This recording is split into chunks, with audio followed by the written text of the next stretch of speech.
What were you guys going back and forth on? My grandfather was scared y'all was going to rob me, so he was telling me to try to do a little bit more. I wasn't going to rob you. I had the other fight. The judges. We seen that robbery earlier tonight, and we ain't want it to happen to me. It was a robbery. Yeah. Shakur Foster got robbed. Yeah, it was a robbery. Listen. That makes him that he's getting so much heat for it. Shout out to boxing, whatever they do, boxing ego or whatever. What is it called? Something like that. Shout out to whoever I heard say this. But he said that he's constantly calling people out like he's a smoke fighter. He's not a smoke fighter, you know? He's telling them like he gonna knock niggas out. He's sending niggas bottles. Remember all of that? Like, you can't be sending niggas bottles and fighting like this. The nigga that send you bottles knock you out in the first round. Yeah. That was Mace giving his analysis of the Shakur Stevenson versus ArtemCONTROVERSY fight that just took place last weekend, last Saturday. And it's a lot of controversy around that whole fight because they were looking at Shakur Stevenson to come out to do something more than what he have done in his last fight with Edwin De Los Santos. And being that it was his last fight with ESPN, they showed people leaving out of the stands they see again. Now this is something that we're going to be talking about. Let's get into it. 1 2 1 2 1 2. Check out what my breakdown and what I think. Everybody's so up in the uproar about the Shakur Stevenson and why they felt like he didn't do what they wanted him to do as far as get a knockout. But Shakur Stevenson is not that type of fighter. He's not going to come in and try to get you up out of there like Tank does. Some people say Shakur Stevenson is just one-dimensional, one-trick pony, straight up and down. He don't have no special effects. He come in to fight the same way every time. You know what you're going to get out of Shakur Stevenson. Well, I mean, I can kind of see why they say, he's a born fighter. Hey, they were saying that about Floyd, was a born fighter. But Floyd always made, for one, adjustments. For two, he never fought every fighter the same way. He never fought every fighter the same way. And they kind of looking at Shakur Stevenson like he fight every fighter the same way. What you're going to get is what you're going to get. He's not going to knock you out. He's not going to stop you. But we know the kind of fighter that Shakur Stevenson is. Like, he got great skills. He got great stamina. He got good IQ.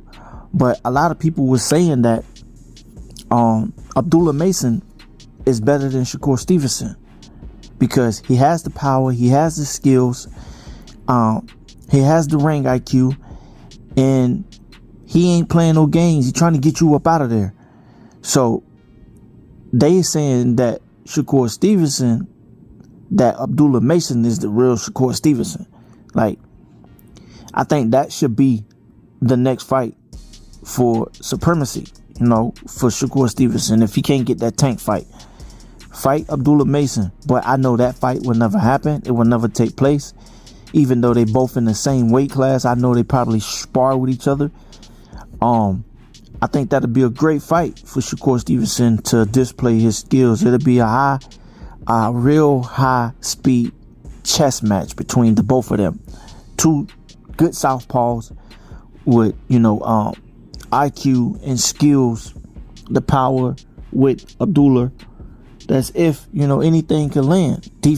Defensively, they both got good defense. Shakur is, great defensively sound. So that fight can go either way when it come down to it. And a lot of people want to see Shakur fight Tank. Check out Jared Swift-Hurd and what he had to say about Shakur Stevenson facing a guy like Tank. I'm about to roll this clip. Roll the clip. Shakur potentially Tank's toughest fight at 35? For me, yes, in my opinion. And the reason why it's going to be because of this. It's going to be hard trying to catch that rabbit or that man going to be running around the ring all night. And it's going to be a boring-ass fight, but you know what I'm saying? That's the way I see, the only way I see Shakur winning the fight. If he tries to sit there and show that he ain't going to be running and pick it up, he better score, win the round, get Tank frustrated, throwing his hands up like, fight me. And then have to pull off the fingers. But if he try to go in there and show that he ain't that type of fighter, I feel like he'll run into something, get hurt. So as you just heard, Jared Swift, gave his opinion, the breakdown on the fight with Tank versus Shakur. And a lot of people feel the same way, but it's just that Shakur, he's not a puncher. He's feather-fisted. Rolly said that he can't punch through a wet paper bag. Rolly, was, I guess, speaking the truth, because we never seen Shakur Stevenson knock anyone out. But we know Tank can knock you out. Tank is in his Floyd Mayweather bag era, I think. At first, Tank was that, I'm just gonna come and get you, run you over, and knock you out. No, because if you look at Tank, he had to show different skills, different techniques. Just look at the fight with Isaac Pitbull Cruz. He hurt his hand in that fight, right? Tank had to get on. He had to box. He still was, trying to let the hand go that he hurt, right? If you look at the Ryan Garcia fight, Ryan Garcia came at him all aggressively. Tank had to, download the data. And once he computed everything that Ryan Garcia was doing, we seen what happened. Same thing with Rolly. Rolly kept putting his hands in the cookie jar, kept throwing the same shot over and over again.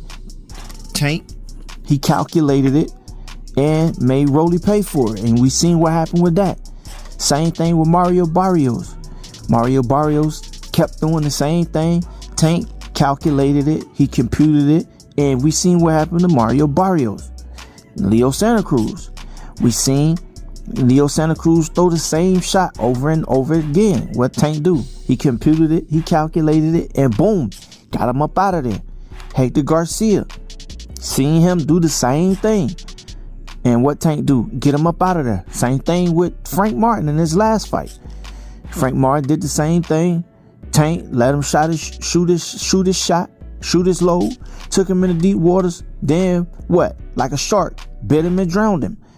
I mean, there's no comparison. It's night and day. We know that if Shakur Stevenson get touched by Tank, he's gonna get on that bicycle and move around the ring. He gonna try to outbox Tank, but it's gonna come a time in the fight where he's gonna have to sit down and fight, because the mental pressure that Tank applies, I think he gonna have to come in tip-top shape to move around and box all 3 minutes, all 12 rounds, if it can last. And that's just my honest opinion. Now, with Vasily Lomachenko and Gervonta, I think that fight can go either way, but I will look at that fight like the Teofimo Lopez.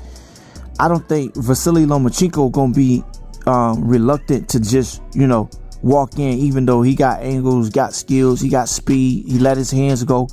But a southpaw versus a southpaw, man, the moment Tank touch you, their whole game plan basically go out the door. And if he land on Lomachenko, he's going to sleep. He's going to sleep. So, I mean, will he be able to land that against Lomachenko? Oh no, that would be a big fight for the both of them.